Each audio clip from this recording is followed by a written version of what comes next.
Good afternoon sir.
Good afternoon sir.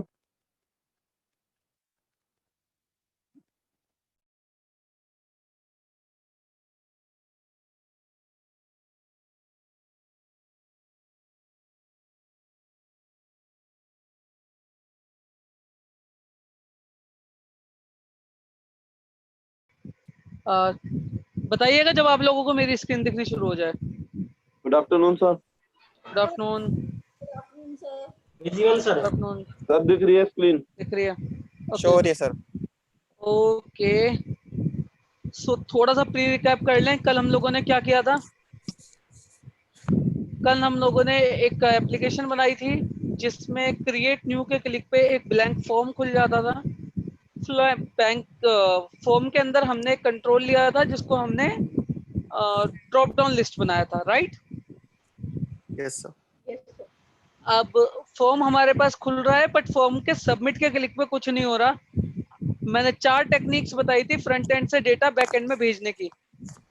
कौन कौन सी थी? One is parameter, one is model, one is update model and the last one is, सब भूल गए? हेलो। 4 टेक्निक बताई थी डेटा फ्रंट एंड से बैक एंड पे भेजने की। Yes sir. One is model, one is update model, one is parameter and the last one is form collection. form Yes, sir, collection. form collection. And form collection is the same technique that you can also use in ASP.NET. तो बिल्कुल same होती है, दोनों जगह use कर सकते हो। ठीक है, ASP.NEट में भी होती है। तो शुरू करते हैं आज। 1 बाय 1 चारों टेक्निक से डेटा पीछे भेजना बताऊंगा, ठीक है? Okay sir. चलो, सबसे पहला काम, मेरा कंट्रोलर ये रहा।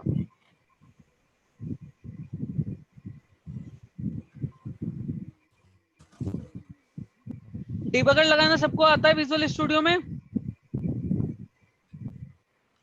Yes sir. बहुत बढ़िया।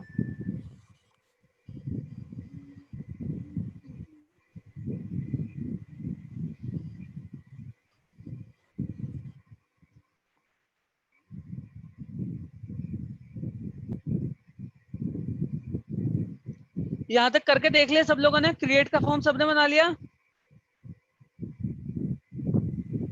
Yes sir. ठीक है, अभी जरा एक चीज देखना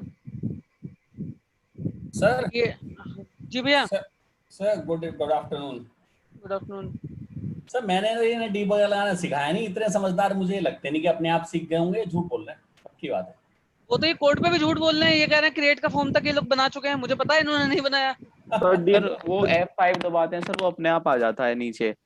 अच्छा, वही तो होता है सर, वही तो होता है। बेटा अपने आप इस दुनिया, मैंने कहा मैंने सिखाया नहीं, इन्होंने अपने आप तो कर नहीं लिया होगा। अपने आप इस दुनिया में कुछ नहीं होता। चलो ठीक है, अभी बता देंगे, 2 मिनट लगेगी। तो देखो मैं तुम्हें एक चीज बताता हूँ। सबसे पहले डीबगर लगाने के 2 तरीके होते हैं। पहला तरीका, आपको जिस लाइन को डीबग करना है उसके आप लेफ्ट में जाएं जहां पे मैं हूं और जस्ट एक लेफ्ट क्लिक कर दें, तो ये रेड कलर की एक बॉल बनी हुई आ जाएगी। ठीक है, इस रेड कलर की बॉल का मतलब है कि आप यहाँ पे डीबगर लगा दिया है आपने। अब जब भी कुछ करेंगे, अगर आप इस मेथड को कॉल करेंगे तो डीबगर यहाँ पे आ जाएगा। देखिए कैसे, क्रिएट के क्लिक में मैंने कुछ भी भरा,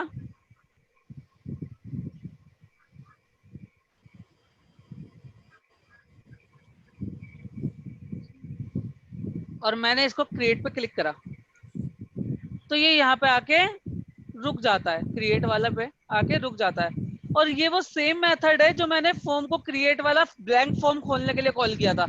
इसलिए जब मैं इसको रन कर देता हूँ तो अपने आप मेरा जो फॉर्म है वो ब्लैंक हो जाता है। तो आपको लग रहा है कि फॉर्म का डेटा चला गया, डेटा नहीं चला गया, उसके ऊपर दोबारा से एक ब्लैंक फॉर्म खुल गया। ठीक है, ओके सर।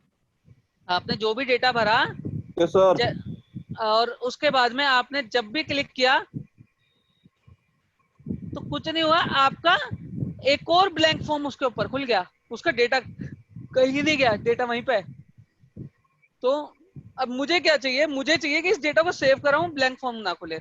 तो सबसे पहले क्रिएट का जो एक्शन है वो होता है पोस्ट टाइप का। किस टाइप का होता है? पोस्ट टाइप का। तो जरा कोड दिखाता हूं मैं तुम्हें इस वाले व्यू का, तब थोड़ी सी चीजें तुम्हें क्लियर होंगी। क्रिएट एचटीएमएल के लिए देखो इनने क्या हो गया। सबसे पहले इसने एक फॉर्म बनाया, ठीक है, इसने एक फॉर्म बनाया और नीचे यहाँ पे लगा हुआ है आपका बटन। इसका टाइप क्या है बटन का? इनपुट का टाइप क्या है जो हाईलाइटेड में दिख रहा है? तो सबमिट। सबमिट। तो जब भी कोई सबमिट टाइप का इनपुट होता है ना, तो वो जब आप उसमें क्लिक करते हो तो जो रिक्वेस्ट पीछे जाती है that will be post request. जब भी कभी आप सबमिट बटन पे क्लिक करते हो तो जो रिक्वेस्ट जाती है वो होती है पोस्ट रिक्वेस्ट। ठीक है, तो जरा यहाँ देखो सबसे पहले, और बस इसने बटन का क्लिक लिखा है, यानी कि पूरा फॉर्म उठ के सबमिट हो जाएगा।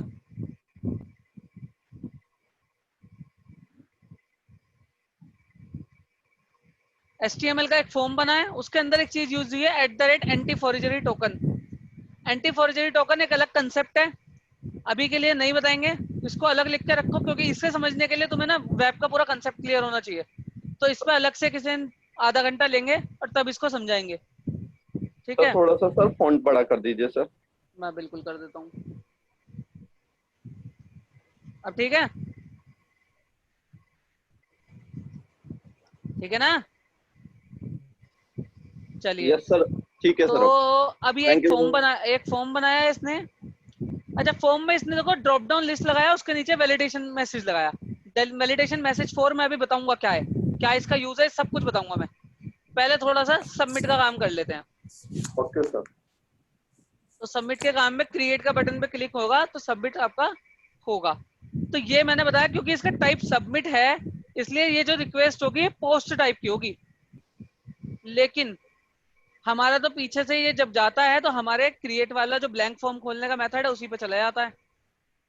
तो इसके लिए एक सबमिट मेथड बनाना पड़ेगा जिसके ऊपर ये रिक्वेस्ट जाए। मेथड का नाम बिल्कुल सेम रखना पड़ेगा।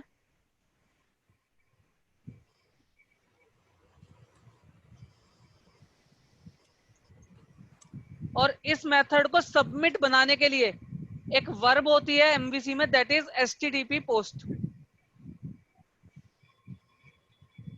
ठीक है, ओके सर। तो अब आपका जब भी मेथड क्लिक होगा वो बाय डिफॉल्ट इस वाले मेथड पे नहीं जाएगा जहां हमने डिबगर लगाया था, अब वो इस वाले पे आएगा।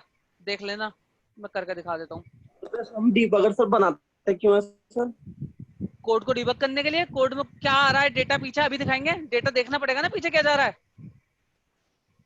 अभी ओके सर। दिखाता हूँ।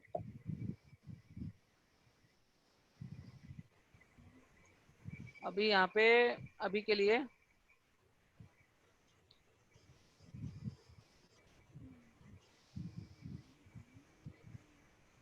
रीडायरेक्ट टू इंडेक्स कर देता हूँ। सर ये तो वहीं बनाना पड़ेगा ना सर, जहाँ पे भी हम कोड को मतलब डेटा को भेज रहे हैं सर? हाँ, जहाँ पे आपने गेट वाला लिखा है, बिल्कुल ठीक ठीक है। है। अभी के लिए मैं इसमें कोई सेविंग का लॉजिक नहीं लिख रहा हूँ, क्योंकि अभी सेविंग का लॉजिक पूरा मुझे लिखना है। अभी जस्ट मैं इसे इंडेक्स पे वो भेज रहा हूँ।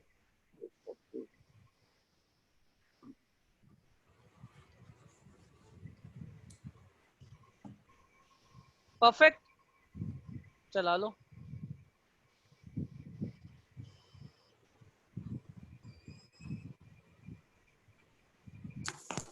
ओके, ये कह रहा है कि इसका पैरामीटर टाइप भी आपको कुछ ना कुछ देना पड़ेगा। तो अभी के लिए सपोज करो बस आप एक पैरामीटर टाइप इसको दे दो। आईडी का आईडी दे देते हैं, चलो आईडी दे दीजिए।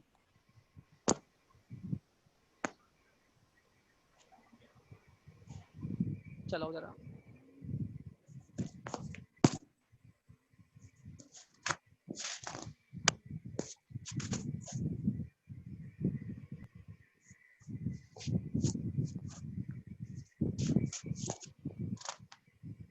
क्रिएट पे क्लिक किया तो कौन सा मेथड के लिए हुआ? जो आपका गेट वाला फॉर्म देता है, ब्लैंक फॉर्म खोलता है, right?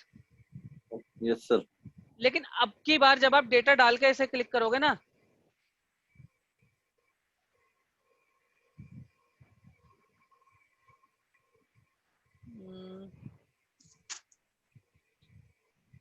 the parameter dictionary contains a null entry for the parameter id of the non nullable type. Very good.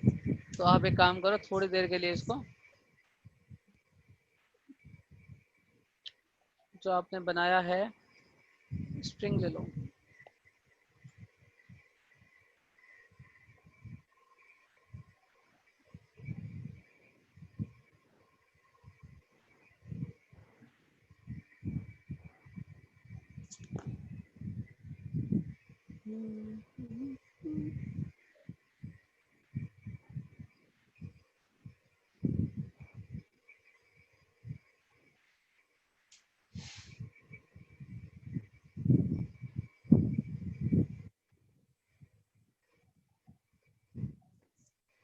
अब की बार देखो किस पे गया, वो जो दूसरा मेथड बनाया उस पे गया, जबकि मेथड्स के नाम सेम थे।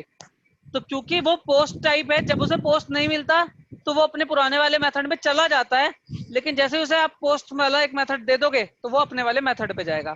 क्लियर है? Okay sir. अभी आपने आईडी की कोई भी वैल्यू तो पास करा ही नहीं है।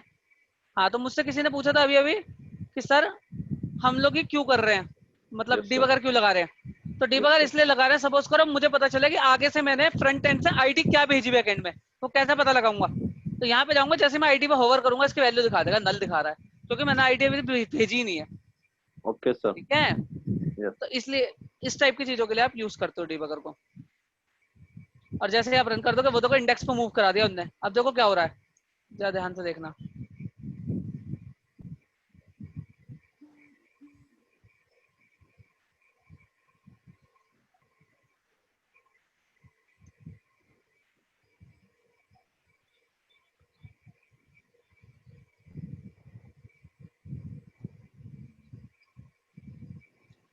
क्या हुआ? सबमिट के क्लिक पे वो इंडेक्स वाले पेज पे आ गया। ऐसा क्यों हुआ? क्योंकि ये मैंने लिखा है, अभी मैंने सबमिट पे कोई डेटा सेव कराने का कोड नहीं लिखा, बस ये लिखा है कि इंडेक्स पे रिडायरेक्ट हो जाए। ठीक है? Yes sir. परफेक्ट है। Yes, अब sir. One by one technique पढ़ते हैं हम लोग डेटा को फ्रंट एंड से बैक एंड पे भेजने की। पहली टेक्निक कौन सी थी कल? By model. By model. Model क्या है मेरा? मॉडल क्या लिया था मैंने?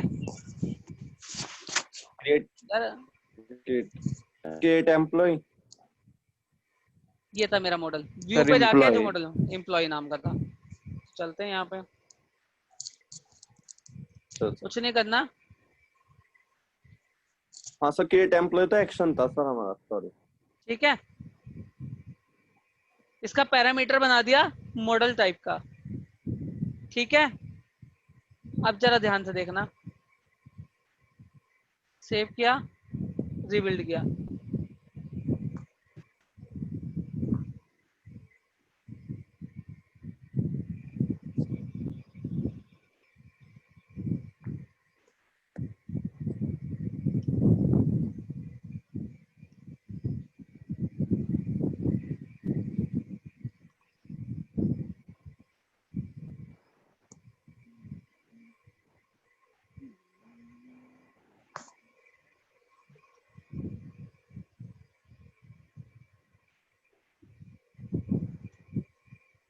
अब देखो ये तो यहाँ पे आ गया, बट मुझे क्या करना था?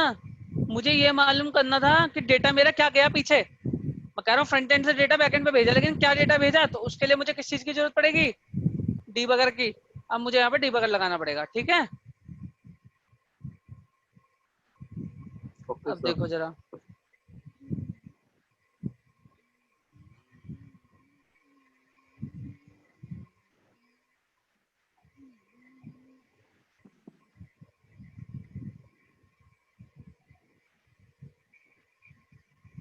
अब जरा देखना, ये आ गया, इस पे जरा होवर करो, इसमें एक ऑब्जेक्ट आ रहा है, उस ऑब्जेक्ट की जरा वैल्यू देखो, एड्रेस आ गया, मोबाइल नंबर आ गया, नेम आ गया, और जेंडर देखो क्या आया, 0, मेल, क्योंकि हमने मेल सेलेक्ट किया था वहां पे। आईडी इसमें 0 आई है क्योंकि आईडी इंटीजर टाइप की और हमने वहां से सेट नहीं कराई। 0 मतलब इंटीजर की, जब भी आप कोई वैल्यू नहीं सेट करते हो तो इंटीजर की डिफॉल्ट वैल्यू क्या होती है, 0, इसलिए आईडी 0 आई है, ठीक है। बाकी सारा डेटा फिल होकर आ गया, फ्रंट एंड से बैक एंड के पास आ गया। अब यहाँ पे इस डेटा को उठा के मैं डेटाबेस में सेव करा सकता हूँ, ठीक है। Okay sir. अब कैसे कराऊंगा वो काम कर देते हैं फटाफट से, देखो। सबसे पहले जब भी कभी मॉडल आपका फ्रंट एंड से बैक एंड पे आए तो आप एक चीज जरूर चेक कर लेना, यहाँ पे बिल्कुल नहीं उतरा, एक बार दोबारा थर्मामीटर लगा टेम्परेचर लो, ठीक है। तो यहाँ पे आप देखो, इफ मॉडल स्टेट डॉट, इसके अंदर लिखना इज वैलिड। इसका क्या मतलब है, इसका मतलब चलो अभी रहने दो, इसका मतलब समझाएंगे जब वैलिडेशन पढ़ाएंगे, अभी के लिए रहने दो इसे। अब यहाँ पे क्या करोगे, आप अपना जो भी एम्प्लॉय डेटाबेस से आया, फ्रंट एंड से आया, इसको उठा के आप सेव कराओगे डेटाबेस में, राइट, यही करोगे ना। Yes sir. सर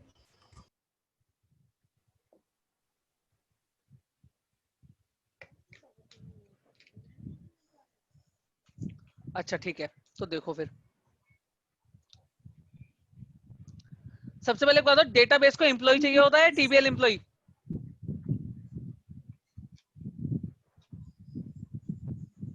डेटाबेस को चाहिए होता है टीबीएल एम्प्लॉय। तो मैं सबसे पहले टीबीएल एम्प्लॉय का ऑब्जेक्ट बनाऊंगा और इस एम्प्लॉय को टीबीएल एम्प्लॉय में कन्वर्ट करूंगा, ठीक है। Okay sir. TBL employ EMP equals to new TBL employ. अब इसके बाद में आप चाहे तो इंस्टेंट ऑब्जेक्ट इनिशियलाइजेशन कर दें जो मैं डेली बताता हूं, या आप इस ऑब्जेक्ट की 1 बाय 1 प्रॉपर्टी फिल करा लें। तो चलो आज 1 बाय 1 प्रॉपर्टी करा देते हैं। emp dot address equals to जो भी एम्प्लॉय मेरे पास आया है मेरे पास, इसको एम्प्लॉय की जगह इसका नाम रख लेना एम्प्लॉय मॉडल, तो आपको थोड़ा सा समझने में आसानी रहेगी।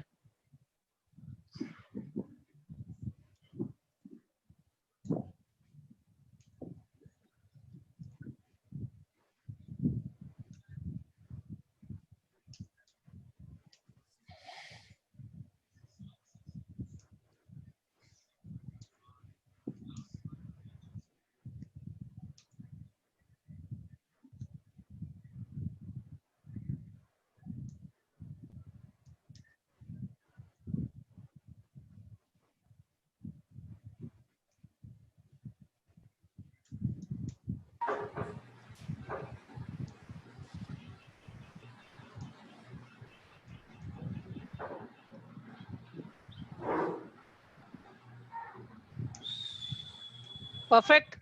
आईडी नहीं डाली मैंने क्योंकि आईडी की मुझे जरूरत ही नहीं होती, आईडी मैंने डेटाबेस में क्या बनाई है, आइडेंटिटी बनाई है जो कि खुद से जनरेट हो जाएगी, ठीक है। Yes sir. Yes sir. अब चलते हैं, अब मुझे क्या करना, अभी मुझे ये जो एम्प्लॉय टीबीएल एम्प्लॉय का मैंने ऑब्जेक्ट बनाया जस्ट इसको सेव कराना है डेटाबेस में, तो कैसे कराएंगे, entity dot TBL employees dot add, क्योंकि ये नया एम्प्लॉय है, ठीक है। क्या ऐड करा दूं, ईएमपी। और मैंने एक बात बताई थी, जब भी मैं किसी भी एम्प्लॉय पे इंसर्ट अपडेट या डिलीट का ऑपरेशन चलाऊंगा तो मुझे एक लाइन और लिखनी पड़ती है उसको डेटाबेस में सेव कराने के लिए, एंटिटी डॉट सेव चेंजेस।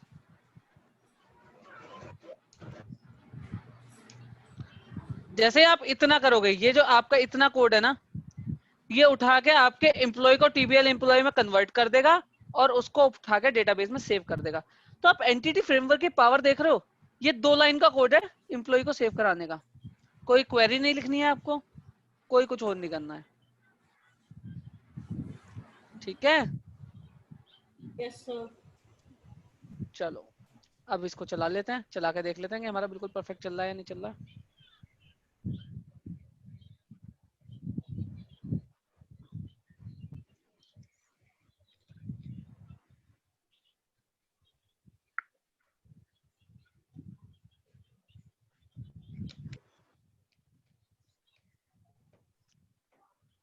हम क्लिक करेंगे क्रिएट पे,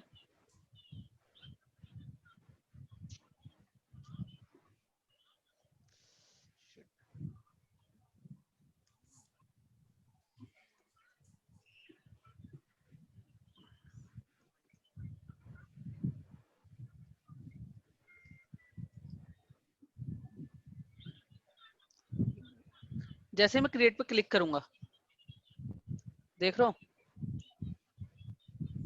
एम्प्लॉय बन गया। और अगर कोई सोचता है कि डेटाबेस में नहीं बना है तो डेटाबेस में जाके एक बार रीवेरीफाई कर लेते हैं।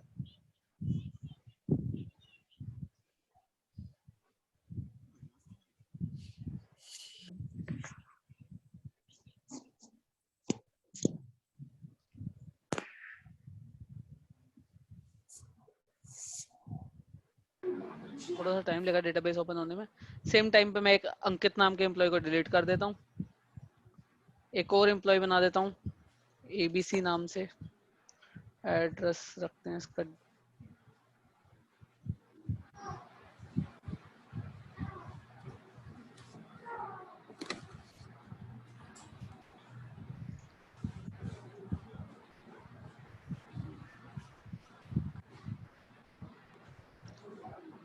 ठीक है।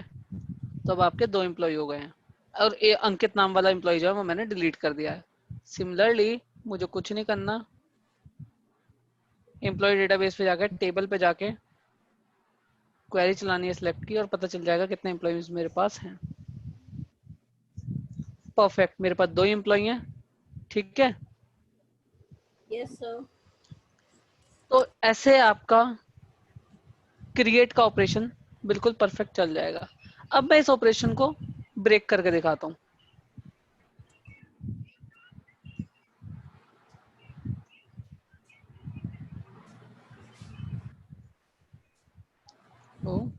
It's working, how can it works? हमने इसको न्यूमेरिक नहीं लिया था मोबाइल नंबर को, मुझे लगा शायद न्यूमेरिक लिया हमने। Let me check.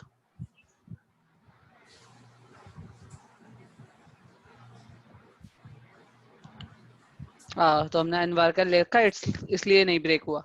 अगर यहाँ पे इंटीजर वगैरह कुछ होता तो ये ब्रेक हो जाता, ठीक है। तो अभी देखो ये मोबाइल नंबर में वैल्यू गलत डाल पा रहा है, तो आपको इसको वैलिडेट करना पड़ेगा, राइट। आपका इस टाइप की चीजों को वैलिडेट करना पड़ेगा, तो वो वैलिडेशन हम करेंगे अभी। अभी के लिए मेरा क्रिएट चल रहा है, मेरा डिटेल चल रहा है और मेरा डिलीट भी चल रहा है। अब पहला टेक्निक हमने डिलीट क्रिएट की पढ़ ली कि डेटा को फ्रंट एंड से बैक एंड पे भेजा है मैंने, किसकी हेल्प से? मॉडल की हेल्प से।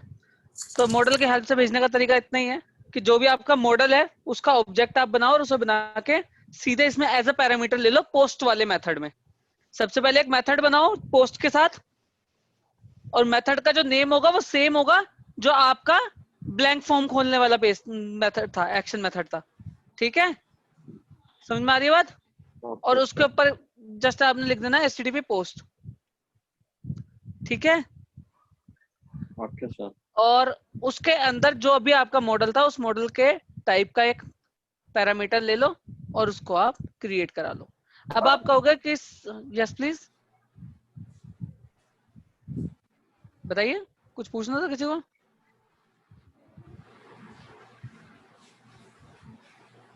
सर वो कुछ और आवाज होगी। ठीक है आगे बढ़ते हैं। ठीक है कोई प्रॉब्लम नहीं है। अब आप कहेंगे कि सर अगर मैं पोस्ट वाले का सेम नेम ना रखूं तो आपका काम चल जाएगा, लेकिन फिर आपको डिफाइन करना पड़ेगा अपने पेज पे जहां पे आपने क्रिएट फॉर्म बनाया ना, वहां पे आपको उसे ये बताना पड़ेगा कि जब ये फॉर्म सबमिट हो तो इसमें कौन सा कंट्रोलर का कौन सा मेथड कॉल हो। और लेट मी चेक फटाफट।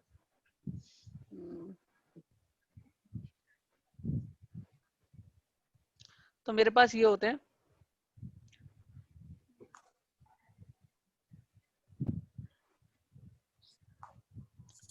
मैं इसमें एक्शन नेम बता सकता हूँ, यहाँ पे ये रहा string action name, controller name, values, सब कुछ मैं बता सकता हूँ। तो अगर मुझे किसी और एक्शन पे मूव कराना है तो मुझे यहाँ पे एक्शन नेम पास कर देना होगा। जस्ट सपोज कीजिए आपने अपना मेथड का नाम रखा है, यहाँ पे सबमिट के पे जो क्लिक हो, सबमिट के बटन पे जो मेथड क्लिक हो उसका नाम आपने रखा है क्रिएट एम्प्लॉय सबमिट। तो आपको सेम मेथड पैरामीटर के अंदर जाके बिगिन करते समय बिगिन फॉर्म, जहां पे फॉर्म बनाया वहां पे बताना पड़ेगा।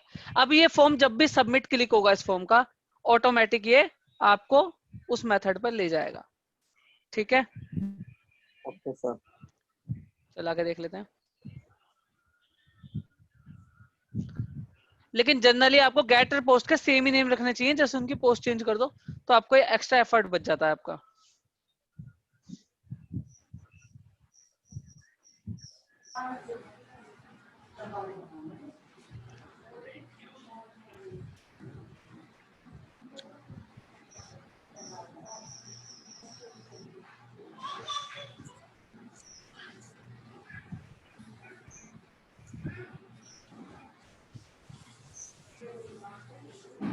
ठीक है, और आपका it has done something else, give me a moment।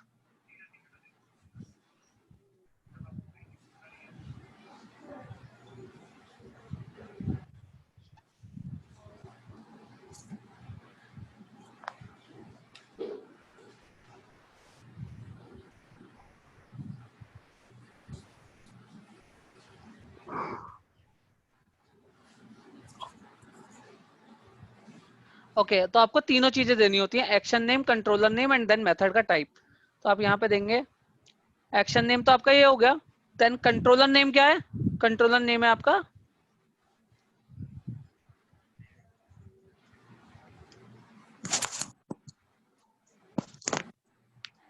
Home, and the third parameter is form method. तो वो आप देंगे यहाँ पे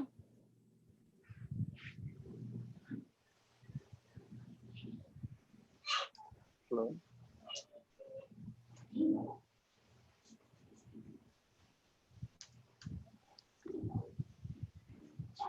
ठीक है, क्योंकि आपने जो मेथड बनाया वो पोस्ट टाइप का है।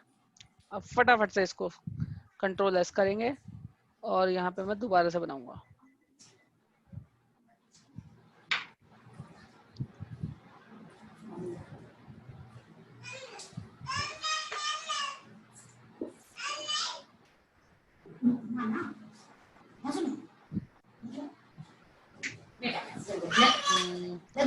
somehow it's giving error। it says जो 9 है उसकी लेंथ देखो हमने ज्यादा ले लिया है। मोबाइल नंबर की जो लेंथ हमने ली थी वो 10 थी, राइट, और इस बार हमने जो डिजिट डाल दिया वो 11 डाल दिया, इसलिए ब्रेक हो गया। अब देखो जरा, इस टाइप के एरर आप अपने एप्लीकेशन पर नहीं दिखाओगे तो एक्सेप्शन हैंडलिंग जब हम पढ़ेंगे तो इस टाइप की चीजों को हैंडल करेंगे। अभी के लिए हमें वैलिडेशन पढ़ना है, इससे नेक्स्ट टॉपिक उसमें ये कवर हो जाएगा। थोड़ा सा कम करके जब आप डालोगे तो ये परफेक्टली आपका सेव हो गया, राइट। तो ओके इस सर। तरह आप दूसरे मेथड को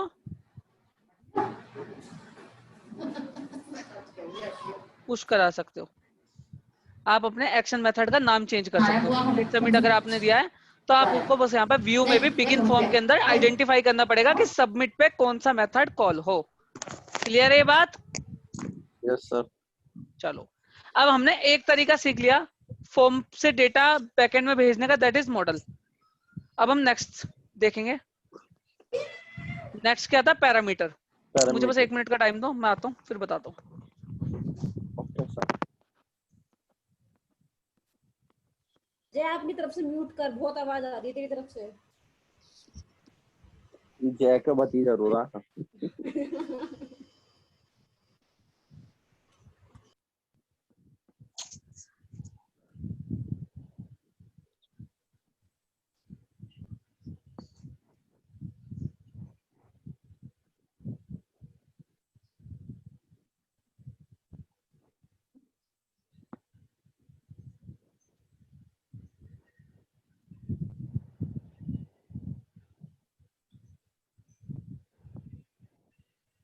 यार तो ना निकल रहा किसी के यहाँ से करो ना। हैं? मैं कह रहा हूँ आप तो ना निकल रहा किसी के यहाँ से करो ना, अगल बगल से। क्या कह रहा भाई? मैं कह रहा हूँ कि किसी के अगल बगल से तो ना निकल रहा करो ना। निकल रहा है तो साल के सैनिटाइजर का वो आ अरे गया, सैनिटाइजेशन करने। अरे भाई मैं आ नहीं पाऊंगा, वैसे ही हमारे साइड भी निकल रहे हैं। यार एक बात बताओ यार, हर तरफ तो इतने केस निकल रहे हैं यार, फिर भी पेपर कैसे पॉसिबल है यार? भाई कंफर्म नहीं है भाई पेपर। अभी कंफर्म नहीं है अभी। रुक, अनुभव अभी सुन हेलो ले, मेरी बात सुन। अनुभव अभी अरे हेलो। सर की सुन ले चल। यस सर बताइए। Okay, so we can resume now. तो पहला मेथड समझ में आ गया, मॉडल के थ्रू डेटा भेजने का। Yes sir. ठीक है, अब मैं इसको कंट्रोल सी कर रहा हूँ, मतलब कमेंट कर रहा हूँ।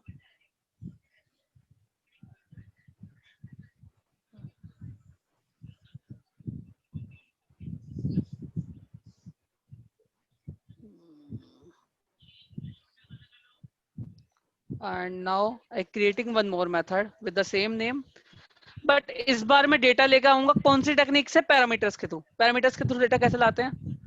कुछ नहीं करना आपने, वन बाय वन यहाँ पैरामीटर में लिखना है। क्या क्या डेटा आप लेकर आए हैं फ्रंट एंड से? आप फ्रंट एंड से लेकर आए हैं एड्रेस, आप फ्रंट एंड से लेकर आए हैं जेंडर, आप फ्रंट एंड से लेकर आए हैं मोबाइल, और आप फ्रंट एंड से लेकर आए हैं नेम। नेम। ये डेटा आपकी किस प्रॉपर्टी में आएगा वो बताता हूँ, थोड़ा सा ध्यान से देखना। ये डेटा आपके पास आएगा जिस नाम से आपके अभी मॉडल प्रॉपर्टी है, बट ऐसा क्यों वो 2 मिनट के बाद बताऊंगा। पहले के इसको करते हैं। हमने लिया क्या? String address. एड्रेस का ए कैपिटल ही लेना क्योंकि मॉडल में एड्रेस का ए कैपिटल है, right? Okay then sir. Int gender.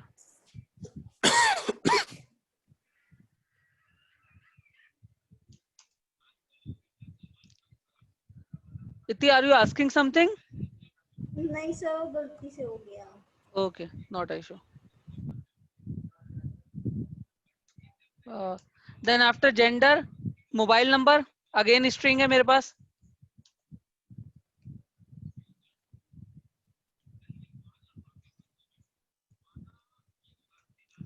Right, and the last one is name.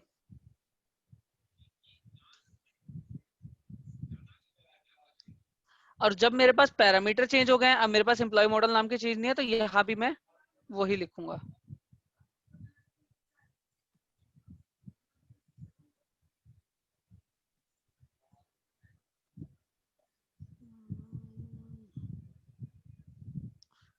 ठीक है, बाकी सब कुछ कोड ऐसे का ऐसे ही रहेगा, बस आपकी जो वैल्यूज पैरामीटर्स में आई हैं वो आपको यहाँ पे देनी पड़ेंगी। कंट्रोल एस, इसके ऊपर मैं लगा देता हूँ डिबगर। अच्छा, डिबगर लगाने का एक और तरीका है, या तो आप यहाँ से लगा लो, या आप इसमें डायरेक्ट कोड के अंदर लिख दें system dot diagnostic dot debugger dot break. आप ये लिखेंगे तो भी आपका डायरेक्ट आके कोड यहाँ पे रुक जाएगा, बट ऐसे लिखना नहीं चाहिए। रीजन इज कि जब आप डिबगर यहाँ से लगाते हैं तो जैसे ही आपकी एप्लीकेशन प्रोडक्शन पे जाती है, प्रोडक्शन बिल्ड बनाते हो, तो ये वाले डिबगर अपने आप हट जाते हैं। बट अगर आपने कोड में लिखे हैं डिबगर, तो आपका डिबगर नहीं हटेगा। समझ गए आप? Okay sir. अगर बाय डिफॉल्ट, अगर बाय मिस्टेक आपने मिस कर दिया, तो आपकी एप्लीकेशन यहाँ पे ब्रेक हो जाएगी क्योंकि आपने डिबगर लगा छोड़ दिया है। जबकि अगर वो वाला लगा रह गया तो उससे कोई फर्क नहीं पड़ता, राइट? तो देखते हैं, चलो चला लेते हैं।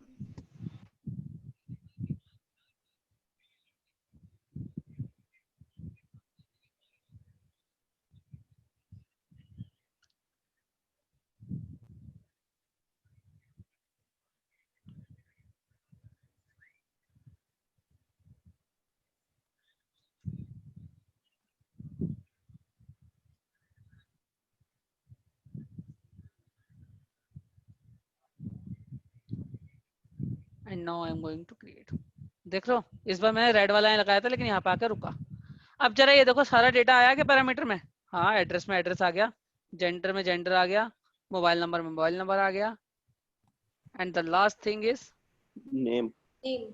नेम में नेम आ गया। नेम आ तो गया ये सर। बिल्कुल परफेक्ट चलेगा और आपका सब कुछ सेव हो जाएगा। लेकिन अब मेरा अगला क्वेश्चन आता है जो कि बहुत इंपॉर्टेंट है कि प्रॉपर्टीज में डेटा आया कैसे। ठीक है, अब मैं काम करता हूँ, मैं एक काम कर देता हूँ थोड़ा सा और डेटा आना बंद हो जाएगा प्रॉपर्टीज में। देखना जरा,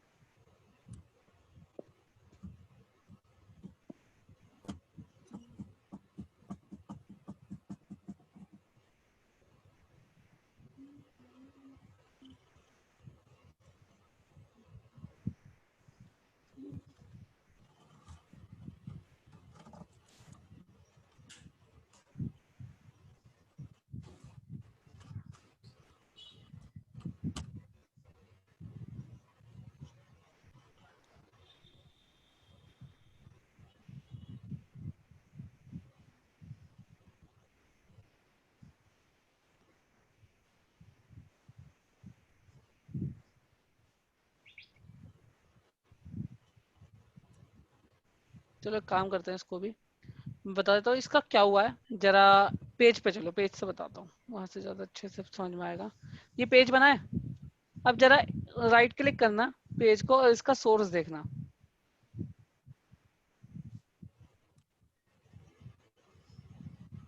सपोज करो नेम का ही देख लेते हैं। नेम ये रहा, नेम के अंदर जो इनपुट बन रहा होगा ये बन रहा है, इनपुट दिख रहा है। इनपुट के अंदर जो प्रॉपर्टी होती है नेम टाइप की, उसकी वैल्यू देखो क्या है, नेम। Name, capital name. तो इनपुट का जो भी नाम होगा, जो भी इनपुट की नेम प्रॉपर्टी की वैल्यू होगी, वहां पे आपके उस नाम के पैरामीटर में डेटा आएगा। क्योंकि यहाँ पे उसकी वैल्यू कैपिटल NAME है, क्योंकि मैंने मॉडल से डायरेक्टली बाइंड किया है इसे, इसलिए डेटा वहां पे आया है। ठीक है, समझ में आई बात? सेम केस अगर आप एड्रेस का देखेंगे तो एड्रेस में भी आपको सिमिलरली सेम चीज मिलेगी। अब एक और एग्जांपल ले लेते हैं छोटा सा। मैं इस फॉर्म पे ना एक फील्ड और लगा देता हूँ। सपोज करो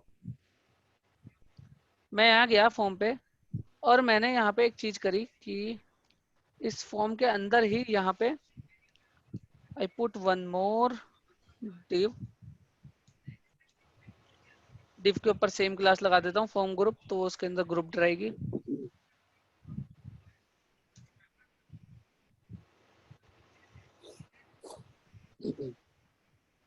ठीक है, oh shit.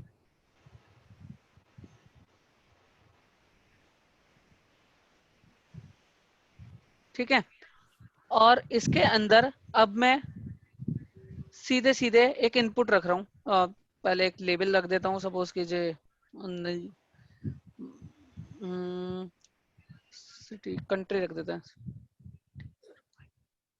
ठीक है, और कंट्री के जस्ट नीचे में एक इनपुट बना रहा हूँ, input type equals to text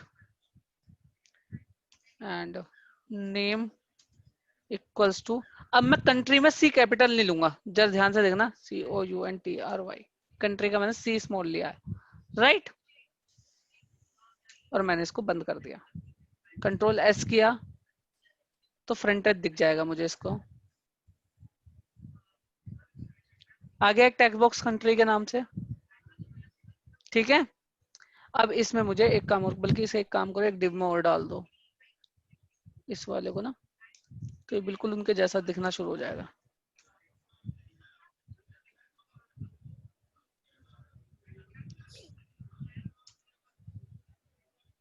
अब जो कंट्री है वो मेरे मॉडल का पार्ट तो है नहीं, अब मुझे कंट्री का डेटा भेजना है पीछे, राइट।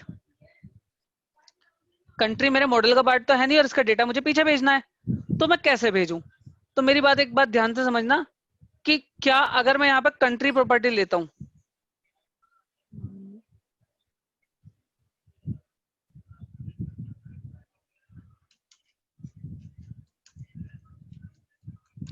और कंट्री का सी मैंने कैपिटल लिया है जैसा कि मैंने बाकी सबका लिया था, ठीक है।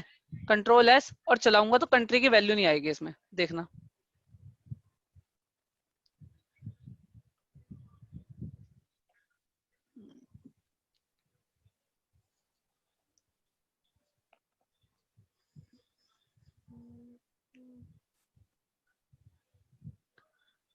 क्रिएट न्यू, अब इस बार मेरे पास कंट्री भी है।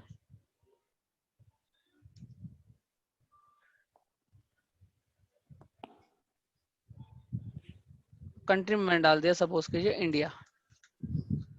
Now if I am going to submit, जरा देखना बाकी सबकी वैल्यू तो आई है, नेम में भी आई है, कंट्री में देखना क्या आ रहा है।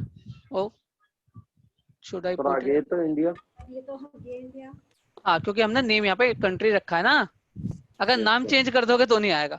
सपोज करो यहाँ पे आपने कंट्री 1 ले लिया, मैं यही तो बता रहा था, कंट्रोल एस। अगर यहाँ पे कंट्री नेम आपने कंट्री 1 लिया है and then you are going to perform the same action, let me do it,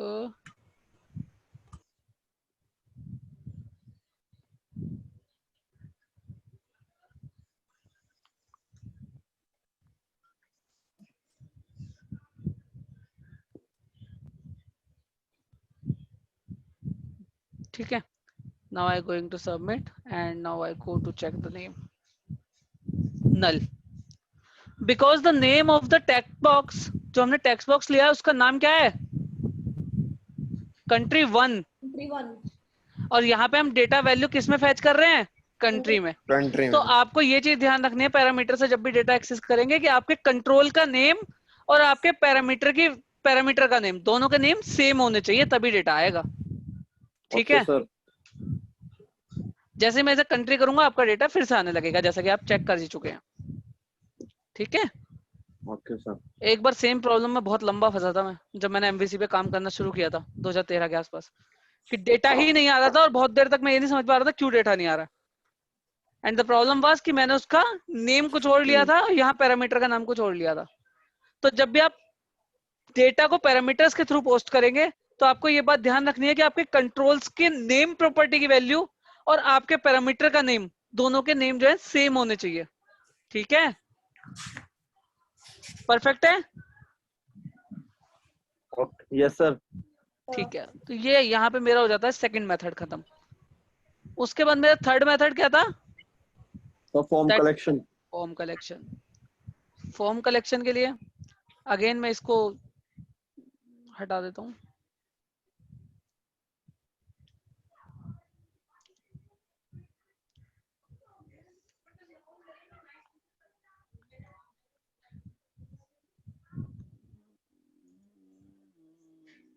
ठीक है। इनके ऊपर कमेंट्स डालते चलते हैं तो हमें थोड़ा सा याद रहेगा। ये था, सर आवाज नहीं आ रही। आवाज नहीं आ रही, सर तुषार को नहीं आ रही है। डेटा नेटवर्क प्रॉब्लम होगी इसकी तरफ शायद। डेटा पोस्टेड बाय मॉडल का एग्जांपल था ये, है ना। नेक्स्ट था मेरे पास डेटा पोस्टेड बाय प्रॉपर्टी का एग्जांपल था ये। एंड नाउ नेक्स्ट मैं किसका ले रहा हूँ, data posted by form collection. Form collection.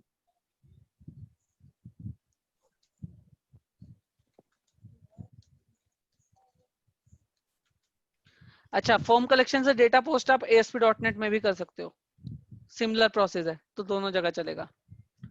कुछ नहीं करना, आपने यहाँ पे इसे हटाना है और इसकी जगह पे लेना है फॉर्म कलेक्शन।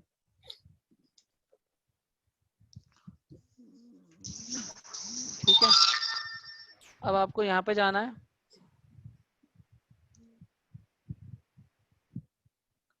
यहाँ पे लिखना है फॉर्म कलेक्शन के अंदर ये सारी कीज मिलेंगी आपको सेम सिमिलर तरीके से। Control V, form collection dot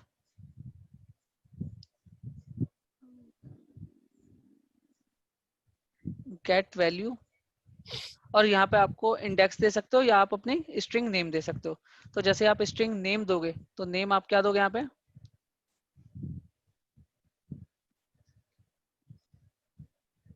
similarly आप एक सेकेंड इसको ना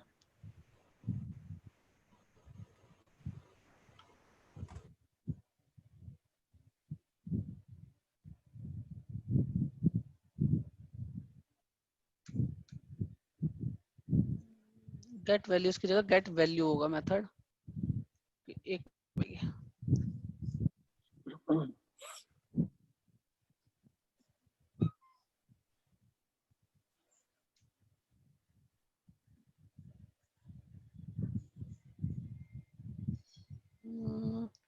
काम करते चेक कर लेते हैं 2 मिनट।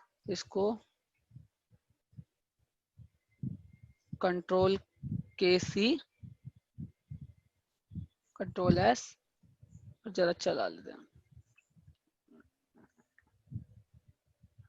पूरे फॉर्म के अंदर जितने भी कंट्रोल्स होंगे सारे कंट्रोल्स का डेटा यहाँ पे आ जाएगा।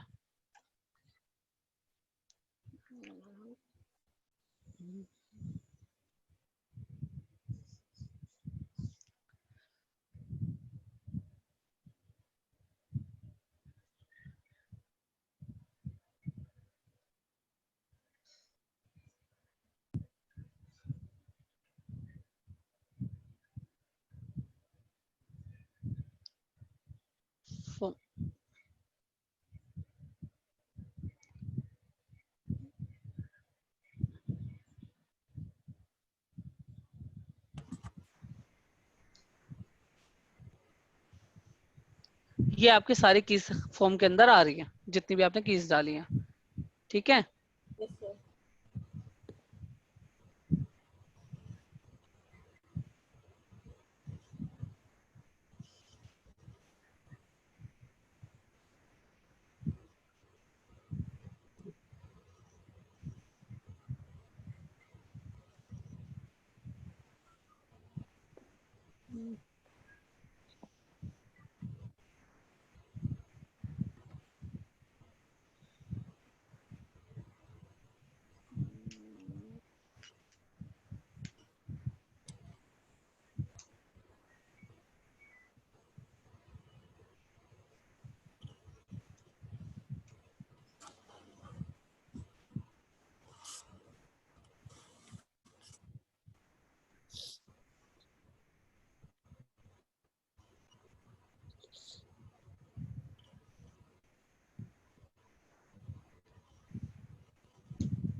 तो आपको रो वैल्यू के अंदर ये मिलेगा, ठीक है। तो आप कैसे करेंगे अभी देखिए जरा।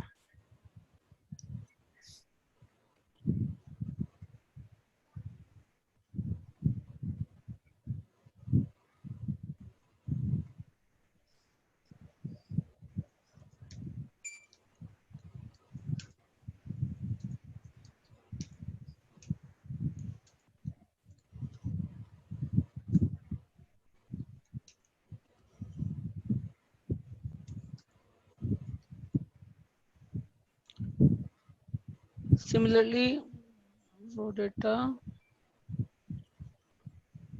डॉट टू स्ट्रिंग, ठीक है। और ऐसे ही आप उठा के सर ये हम रो फंक्शन का कब यूज करते हैं सर? ये जस्ट उसके फॉर्म कलेक्शन के अंदर एक्चुअली क्या होता है कि आपको सारी चीजें आ जाएंगी।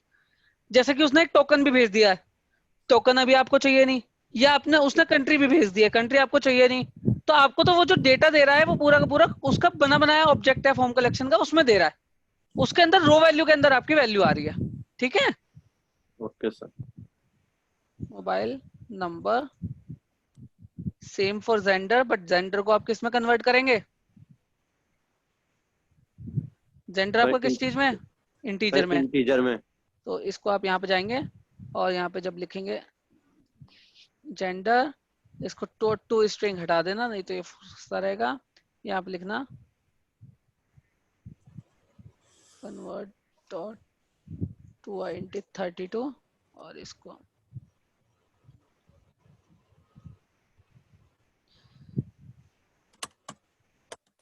ठीक है, और लास्ट वन क्या था मेरा, नेम।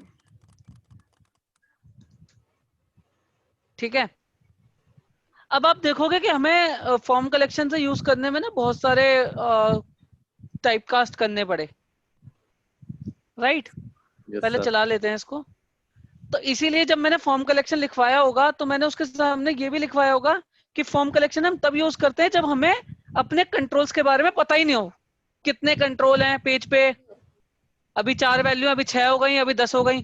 तो कलेक्शन क्या करता है, सारी वैल्यूज को ले आता है। आप 1 बाय 1 उन्हें रिट्रीव कर लो।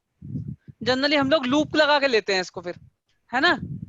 Yes sir. जब भी आपका ऐसा फॉर्म है जिसमें आपको सारी वैल्यूज के बारे में पता है, पहले से आपको पता है आपके फॉर्म पे ये 5 वैल्यूज ही हैं, तो वहां पे फॉर्म कलेक्शन आपको नहीं यूज करना चाहिए। जहां भी आपका ऐसा फॉर्म है जिसमें आपको वैल्यूज के बारे में पता ही नहीं है, कभी कुछ आता है और कभी कुछ आता है, मतलब कभी ये 4 टेक्स्ट बॉक्स आते हैं, कभी 10 आते हैं, कभी 25 आते हैं, और आपको सबकी वैल्यूज चाहिए पीछे, तो ऐसे सिनेरियोज में आपको फॉर्म कलेक्शन यूज करना चाहिए।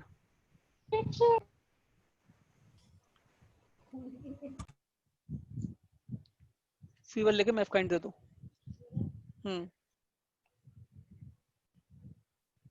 एड्रेस इज नोएडा,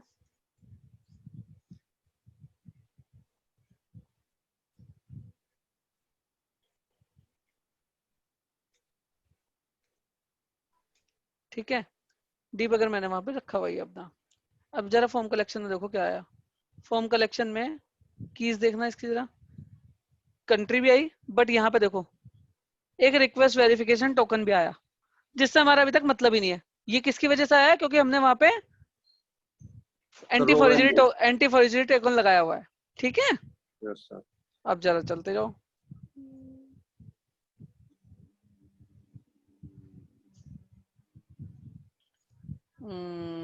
फंस गया ना, वो वैल्यूज में आया था। एक सेकेंड, थोड़ा सा और चेंज करना पड़ेगा इस कोड को।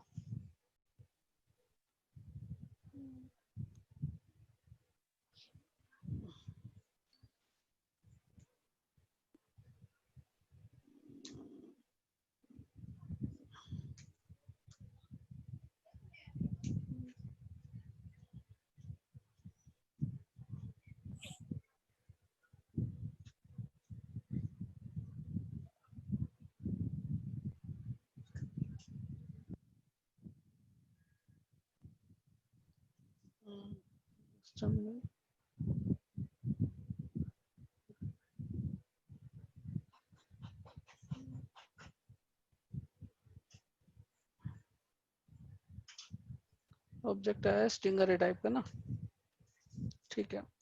तो इसको अगर मैं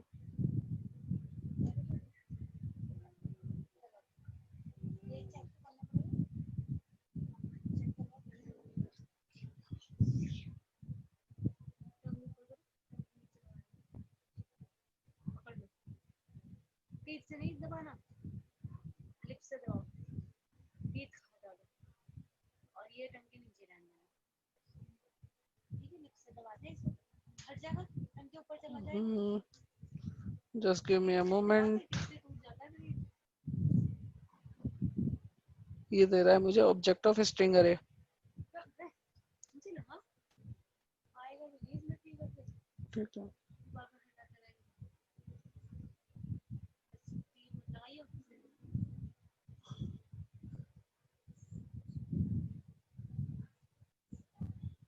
लगाए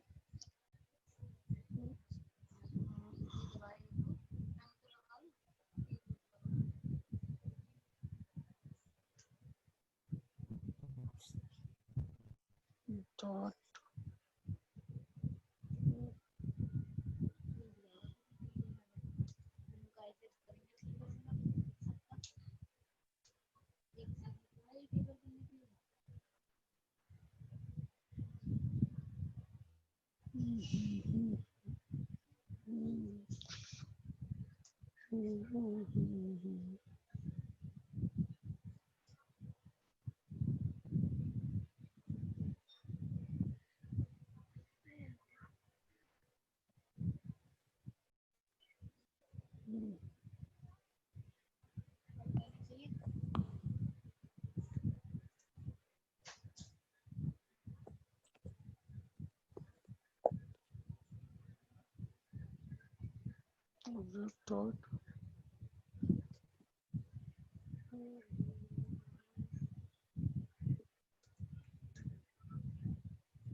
100 है ना, मैफ काइंड दे दो, 2 घंटे हो गए ना दिए हुए,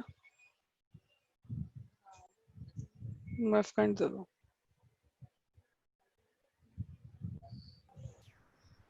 तो तबीयत खराब हो गई आपकी बेटी की?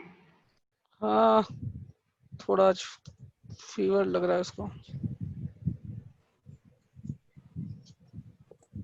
तो रेस्ट कर लो सर। रेस्ट मुझे नहीं करना ना। उसके बेटे की तबीयत खराब है। अच्छा सर की बहन सब, मुझे लगा आपकी है सर। वही थी। सही हो।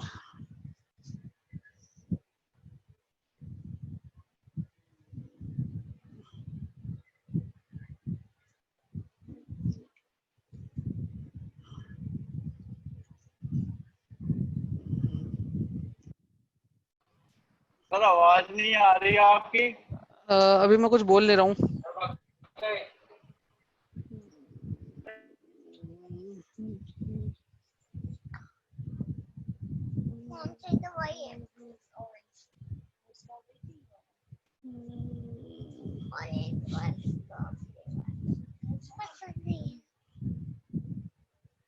बेटा ले लो, ठीक है। और इसको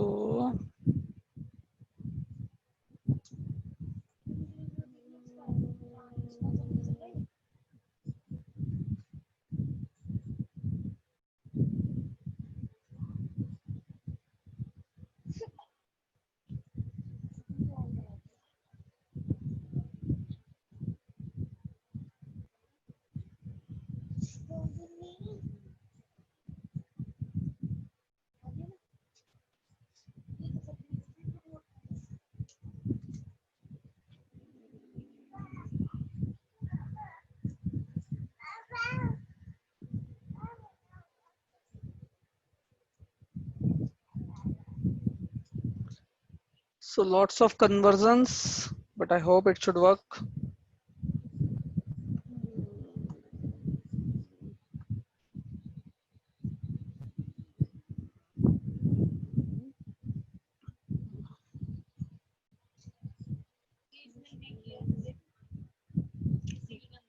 और वो दे दो।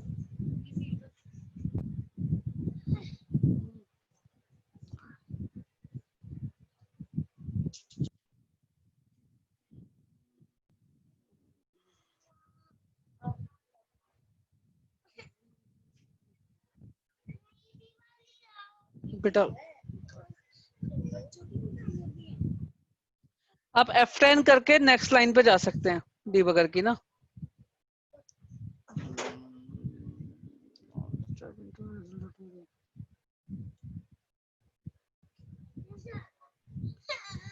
तो यहाँ आप देखेंगे कि 1 बाय 1 इसमें कन्वर्ट करने के बाद आपको सारी वैल्यूज आप देख पाएंगे। तो आप अपना एम्प्लॉय अगर देखेंगे अभी तो एम्प्लॉइज ऑब्जेक्ट जिसके अंदर हमारी सारी वैल्यूज आ गए। आईडी 0 है क्योंकि वो नई जनरेट होगी, बाकी सारी वैल्यूज हमारी आ चुकी है, राइट। और इसको मैं ले जाकर सेव कर दूंगा, तो ये सेव हो गया। मेरी प्रॉब्लम क्या होती है मुझे फॉर्म कलेक्शन में कि मुझे बहुत सारे कन्वर्जन करने पड़ते हैं क्योंकि उसके अंदर की वैल्यू डेटा पेयर में होती है वैल्यू ना, राइट। तो आपको फॉर्म कलेक्शन बिल्कुल तभी यूज करना है जब आपको बिल्कुल फील्ड्स के बारे में ना पता हो, राइट। अगर आपको फील्ड्स के बारे में पता है तो आप इसको मत यूज करना। क्लियर है? Okay sir. अब हमारा लास्ट और ऑप्शन बचता है, that is update model. Update model कैसे करते हैं देखो जरा। कंट्रोल सी,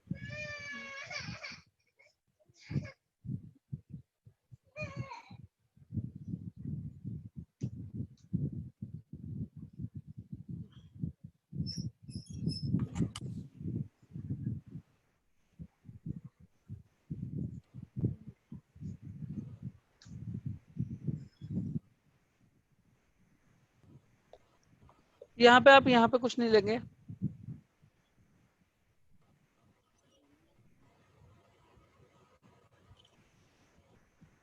आपका मॉडल किस टाइप का था? एम्प्लॉय टाइप का था। तो एक काम कर लेते हैं, सबसे पहले वाला पकड़ते हैं, ये वाला।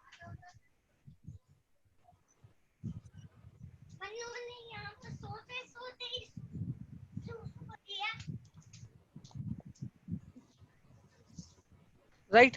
अब यहाँ पे आपको क्या करना है,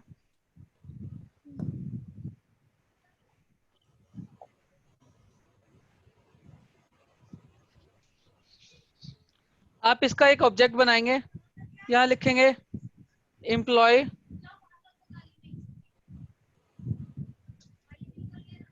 और नाम रखेंगे इसका ये, ठीक है। आपने अपने मॉडल का एक ऑब्जेक्ट बनाया, जो भी आपका मॉडल था। आपका मॉडल क्या था फॉर्म का? एम्प्लॉय, ठीक है। सबसे पहले तो आपने मॉडल का एक ऑब्जेक्ट बनाया, बना लिया। Yes sir.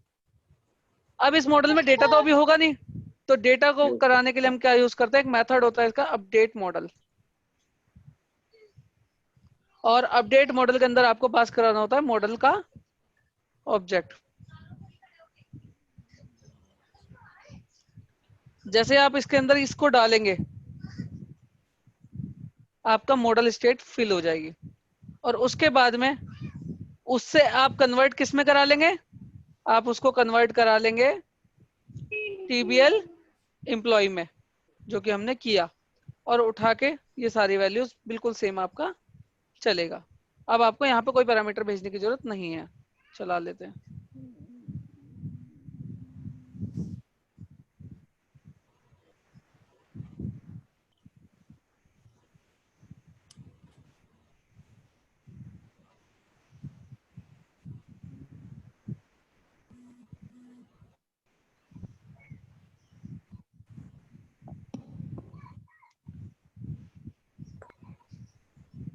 ठीक है, अब जरा देखिएगा आप, फॉर्म बना, PC posted with update model, address Meerut, mobile number जो भी आपको डालना है वो, कंट्री नेम तो हमारा सेव हो ही नहीं रहा, वैसे भी में जरूरत नहीं है। तो जब आप यहाँ पे जाएंगे, अब आप देखना अभी तक जो आपने एम्प्लॉय बनाया F10 आपके एम्प्लॉय का जरा देखना क्या है। अभी आपके एम्प्लॉय में कोई डेटा नहीं है, दिख रहा है? Hello, yes sir. दिख रहा है एम्प्लॉय के अंदर अभी तक कोई डेटा नहीं है? Yes sir. No sir. ऐसे ही अब आप ये वाली लाइन कॉल कराएंगे ना, अपडेट मॉडल, अब देखना आप, अब अपने एम्प्लॉय को देखना, अब इसके अंदर पूरा डेटा आ चुका है। तो आप जस्ट एक ब्लैंक ऑब्जेक्ट बनाइए और उसके अंदर अपडेट मॉडल मेथड के थ्रू डेटा डाल दीजिए। और अब तो क्योंकि डेटा मेरे पास एम्प्लॉय मॉडल में आ चुका है, मैं सीधे सीधे इसको कन्वर्ट कराऊंगा TBL एम्प्लॉय में, और TBL एम्प्लॉय के ऑब्जेक्ट को क्या करा दूंगा, सेव। परफेक्ट कर चुका है हम पूरा काम। ये इस तरह मेरा ये वाला एम्प्लॉय बन जाएगा। तो इस बार क्या किया मैंने, डेटा भेजा नहीं, मैंने यहाँ पे कोई डेटा भेजा नहीं, मैंने एक अपना जो भी मेरा मॉडल था उसका ऑब्जेक्ट बनाया और उस ऑब्जेक्ट के ऊपर अपडेट मॉडल कॉल करा दिया। ठीक है, परफेक्ट है। Yes sir. तो ये 4 तरीके होते हैं डेटा को फ्रंट एंड से बैक एंड पे भेजने के। सबसे ज्यादा वाइडली यूज्ड मॉडल है और सबसे ज्यादा इजी है, जो सबसे पहले कराया था यस सर। ये वाला। ठीक है, यस सर। तो आप इसको ट्राई कर लो आज, और इन केस किसी को कोई प्रॉब्लम होती है तो कल को डिस्कस कर लेंगे। ठीक है सर जी, बताइए। सर एक क्वेश्चन पूछना था, पीछे जो रो रहा है वो अब लड़का है या लड़की है आपकी? बेटा है मेरा। Okay sir. Okay sir. चलिए ठीक है मैं फिर। सर जीत गया। ठीक है, मैं जीत ओके। गया। अरे मैं ठीक है, जीता हूँ भाई। जो जीत गया वो जीत गया। भाई तू अभी देख सुनो, लिया के। अभी कल तक कोड जनरेट कर लें प्लीज, और इसको एक फॉर्म बना के एटलीस्ट सबमिट करके देख लीजिए, राइट? Okay sir. क्योंकि ये क्रक्स है मेन। आप ये सीखोगे तभी आप वेब एप्लीकेशंस बनाना सीखोगे, क्योंकि फॉर्म्स तो हर एप्लीकेशन में बनेंगे और आपको डेटा भी सेव हर एप्लीकेशन में कराना पड़ेगा। लेकिन डेटा को फ्रंट एंड से भेजने की जो टेक्निक्स हैं ये चारों, ये बहुत इंपॉर्टेंट है और ये चारों आपको आनी भी चाहिए। ठीक है? यस तो सर। सर ठीक है, तो कल को एक क्विक रिवाइज करेंगे इसका 5 से 10 मिनट का, तब आगे बढ़ेंगे। ठीक है, बट प्लीज आप ट्राई कर लीजिएगा। Okay then, thanks for today, see you tomorrow. Bye sir. Bye. Okay sir bye.